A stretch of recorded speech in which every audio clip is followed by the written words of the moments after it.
খাগড়াছড়ির সীমান্ত এলাকায় দক্ষিণ আচালং পাহাড়ে ব্যক্তি মালিকানায় চা বাগান। চাহিদা মেটানোর পাশাপাশি কর্মসংস্থানের কথা চিন্তা করে চা চাষের পরিকল্পনা করেন কৃষক আলী হোসেন। এই চিন্তাকে সফল করতে 2016 সালে শুরু করেন চা চাষের। পর্যায়ক্রমে এখন 4 পাহাড়ে বিস্তার করেছেন চা চাষ। স্বপ্ন জয়ের পথে এখন আলী হোসেন। স্বপ্ন পূরণের গল্প জানবেন খাগড়াছড়ি থেকে জসিম উদ্দিন মজুমদারের প্রতিবেদনে। খাগড়াছড়ি জেলার মাটিরাঙ্গা উপজেলার সীমান্তবর্তী এলাকা দক্ষিণ আচালং জেলা শহর থেকে প্রায় 80 কিলোমিটার দূরের এলাকা। এই গ্রামের আলী হোসেন সীমান্তবর্তী এলাকায় 4 বিঘা জমিতে গড়ে তুলেছেন ব্যক্তি মালিকানাধীন চা বাগান। পুরো 30 বিঘা জমিতে ক্রমান্বয়ে চা বাগান করার স্বপ্ন দেখছেন তিনি।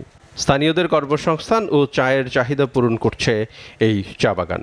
সকল খরচ মিটিয়ে মাসে 30 থেকে 40 হাজার টাকা আয় করছেন। স্থানীয়দের কর্মসংস্থান যেমন সৃষ্টি হয়েছে, তেমনি চায়ের চাহিদা মেটাচ্ছে এই বাগান। প্রকৃতির এত অপরূপ সৌন্দর্য এখানে রয়েছে, চা বাগান দেখে খুব ভালো লাগতেছে। এখানে আসলে সত্যি মনটা খুব ভালো হয়ে যায়। বাচ্চারা অনেক আনন্দ পায়, আমাদেরও অনেক ভালো লাগে। স্থানীয়দের পাশাপাশি চা বাগানটি দেখার জন্য বিভিন্ন সময় পর্যটকেরাও আসে। চা বাগানের সৌন্দর্য দেখে মুগ্ধ হয় অনেকে। খাগড়াছড়ির সকলকে এই 5 নং সীমান্তবর্তী এলাকার চা বাগান দেখার জন্য আসতে ভালো হয়, সবাইকে ভালো লাগবে। এই চা বাগানটা একজন ব্যক্তি মালিকানা, উনি এই চা বাগানটা ওনার অক্লান্ত পরিশ্রমের ফল এবং এই চা বাগানটা করাতে এলাকার কিছু কর্মসংস্থান সৃষ্টি হয়েছে। আমার এখানে জায়গা আছে 30 বিঘা, 4 বিঘা লাগানো কমপ্লিট হয়েছে, ইনকাম হচ্ছে। এই প্রতি মাসে খরচ করা যায় 30,000 টাকা থাকে এভারেজে, তো কোনো মাসে কম কোনো মাসে বেশি।